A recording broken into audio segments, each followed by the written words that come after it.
Perkenalkan, saya Jennifer Chalindra dari kelas 10 MIPA 4. Dalam bimbingan guru bahasa Indonesia Ibu Agustin Flaviana, kali ini akan mempresentasikan mengenai hal-hal yang dapat diteladani dari Bapak Celso Costantini.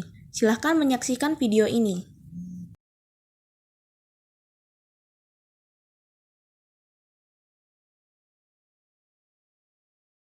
Baiklah, kali ini saya akan menjelaskan tentang identitas dasar dari Celso Costantini. Berikut penjelasannya. Celso Benigno Luigi Costantini lahir di Udine, Italia pada 3 April 1876. Ia adalah seorang kardinal Katolik Roma Italia yang menjabat sebagai kanselir apostolik dari 1954 sampai kematiannya. Paus Pius XII mengangkatnya menjadi kardinal pada 1953.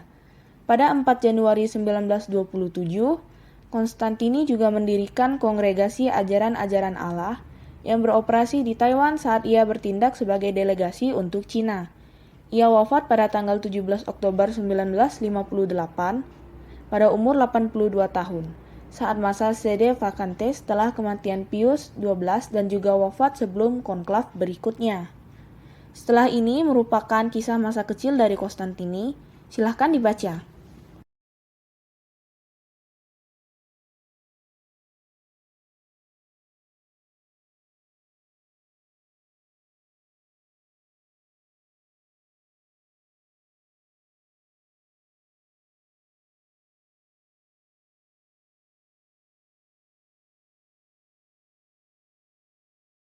Apa saja keunggulan Bapak Celso Benigno sehingga layak ditulis dalam biografi?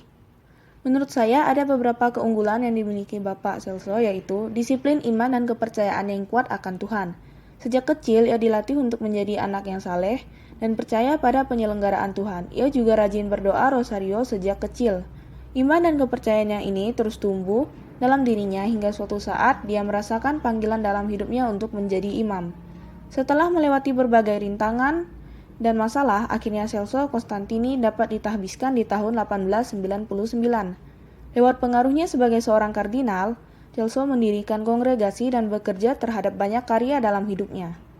Kisah perjalanan Celso Costantini yang penuh dengan motivasi serta pengaruh yang ia berikan selama hidupnya pantas ditulis dalam biografi, sesuai dengan tujuan utama teks biografi sebagai kisah perjalanan tokoh penting yang memberi motivasi dan manfaat.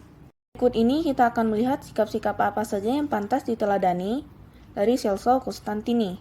Ada sikap religius, menghargai kebersihan diri, tekun dalam bekerja, pemanfaatan waktu yang baik, menghormati orang yang lebih tua, sikap pantang menyerah dan mandiri. Sikap ini didapat beliau sejak masa kecilnya dan juga dari pengalamannya ketika hidup sendiri di Roma. Sikap-sikap di atas merupakan sikap yang baik dan pantas untuk kita teladani. Kini kita telah sampai di penghujung video. Saya ucapkan terima kasih kepada bimbingan Ibu Agustin Flaviana selama pembelajaran saya di kelas 10. Terima kasih juga untuk teman-teman semua. Tetap di rumah dan terus bersemangat.